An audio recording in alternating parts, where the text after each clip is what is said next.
first we're going to have Habibi versus Xero. I'm pretty sure that's Xero. That's Xero, yeah. Yeah. So that's going to be Min Ness. Oh, that sounds miserable. Yeah, so starting off here at PS2, Habibi, one of the qualifiers, I believe, was the furthest in the Cooped Up, which was the qualifier event. Meanwhile, Xero was invited to this event, so didn't quite have to fight for it in the same way, but yeah, we're going to get things started here. Now, Xero, even though you were calling out the matchup, definitely getting off to a good start, almost 70% here. Yeah, I mean, Ness as a character is not, like, super common, despite, like, oh, people say, oh, I hate the PK Fire thing. He's a very much more of a casual character. In a competitive setting, we've learned that this character kind of doesn't have it anymore. At least not for most players. That actually may hurt him, yeah.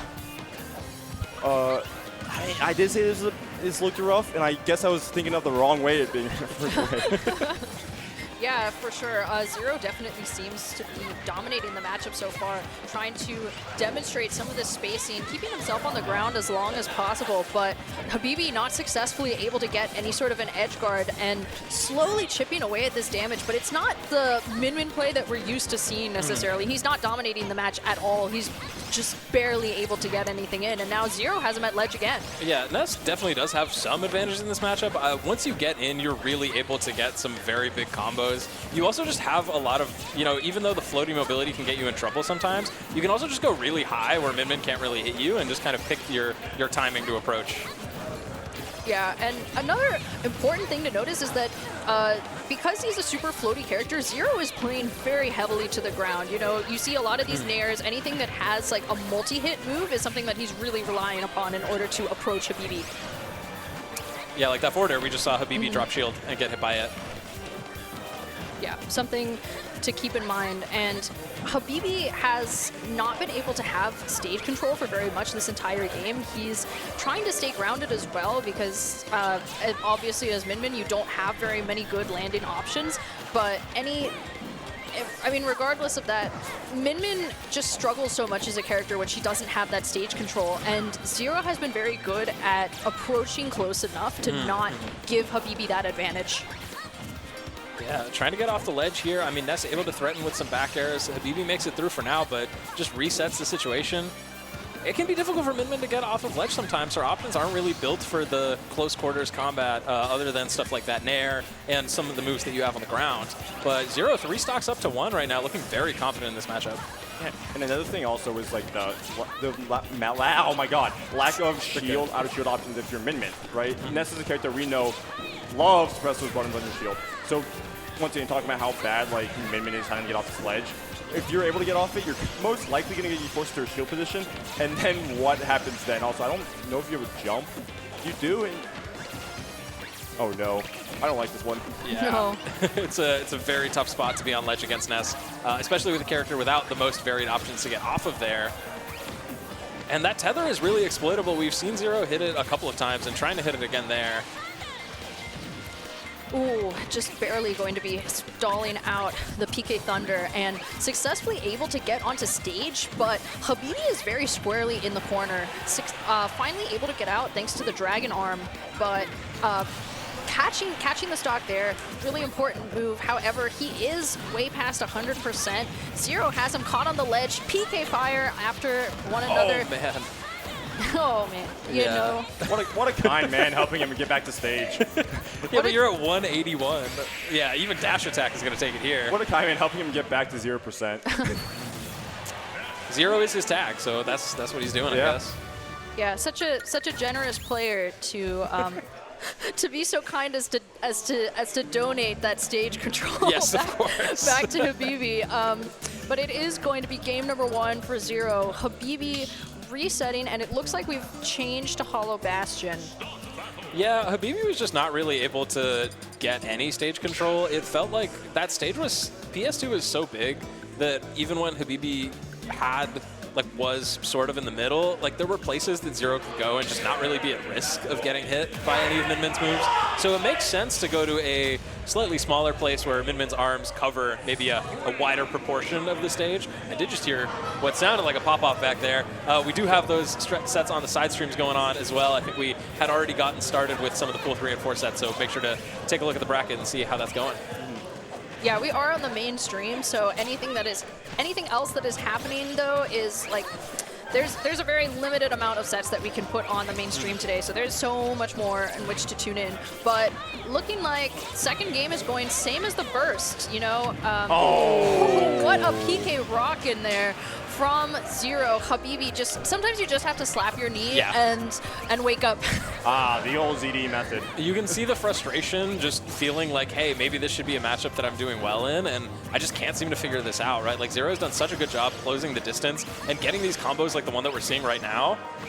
Not really able to continue it too much there, but it's definitely a sign of things to come.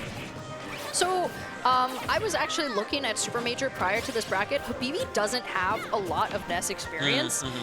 Being someone formerly from Catholic University who has stayed in the DMV area, we don't have a lot of Nesses in our area, nor high-level Nesses at all. Xero is kind of an anomaly, and it would make sense as he is not originally from MDVA. Yeah, we haven't seen Montrose in these brackets for a while now, so other than that, Xero is really the only Ness representation you'll be getting in this area. And, I mean, you can tell right now that this is a new kind of challenge for Habibi. He is shaking his head. He's down 3 stocks to 1. And not only is he, like, not originally from here, he also goes to school in Southwest Virginia, which is probably, like, the least traveled region in the country, in the state. Wow, scooping him up into that up tilt and continuing to use the PK Thunder for this edge guarding here. Oh, and Habibi just can't make it back. I like the idea of Hollow a lot. I know from talking with Habibi a lot that he loves these stages with like the middle platform, Smash Bros, Hollow, because it allows him to theoretically play pretty controlled underneath and can kind of, you know, with Ram existing, kind of covers a lot of those aerial approaches. But Ness is another one of those characters that if he can break through the middle, he kind of are just eating a lot of damage and a lot of shield pressure. And we've seen in both games that Min does not deal particularly well with shield pressure. Right, yeah. And Ness can just kind of keep throwing those PK fires on your shield. The forward airs stay out for so long. Like, you got to be really, really careful. But we saw a very quick run at back motion from Habibi. Going back to Hollow Bastion, thinks this is his best option. If this is a stage in which he is most comfortable, I think that's... Xero also put his head up, like, in disbelief of that. Neither of them thought that was going to hit. That screen as well was so crazy. Not going to be enough to take the stock just yet, but Habibi air dodging, you know, that's not going to be making it back that second time around. But finally getting a little bit of stage control, trying to keep Xero in the corner as much as he can. And this is exactly that like sort of matchup experience that Habibi is lacking, that you see Xero has, is that he is opting to sit in shield because he knows that his shield is not at risk of any of these arms. I mean, realistically, if Habibi is able to grab him, like what else is he going to do? Right. Yeah, he tried to go for a pivot grab there, but Xero was already in the air, so it's just really tough to kind of track where Ness is going to be.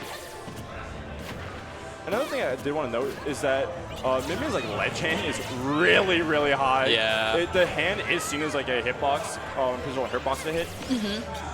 Good tech, you're gonna make it back there. It's better from Habibi though, right? Like he went out there to try and get the edge guard. He found a ledge trap as well. Like this is already looking significantly better than either of the last 2 games. Yes, you're absolutely right. And that megawatt was so important for him to finally get, because this is the first time we've had even stocks this entire set. That down smash, you know, going to be taking away that stock, but it's the most life that we've seen from Habibi. Yeah, and it's one of those things where sometimes even a best of 5 is just not long enough for you to really get a handle on the set. And I think we're seeing Habibi start to understand a little bit more. We've seen more sequences where he's kept Xero at bay with the arms this game. It's just too little too late at this point, it feels like. Yeah, and that's really unfortunate, because this is something that could have been mitigated with prior experience, is unfortunately what it comes down to. But, oh man, what a sequence out of that PK fire. Successfully able to keep Habibi on this side of the ledge, and the Dragon Arm's going to help him to be able to make it back. But you can see he's made the switch to Megawatt because he wants to delete this stock as soon as Xero approaches. I mean, he's pretty close to taking it off. Maybe I spoke too soon when I said it was too late. Oh, but Xero finds that PK fire, just catching that landing, pushing Habibi into the corner. Can you get back? Oh, you caught the jump too. Not in the face of the PK Thunder, so that is going to be a swift 3-0 from Xero, taking it over Habibi, putting himself into a much better position when it comes to the standings of this pool. Yeah, that's... Those sorts of sets are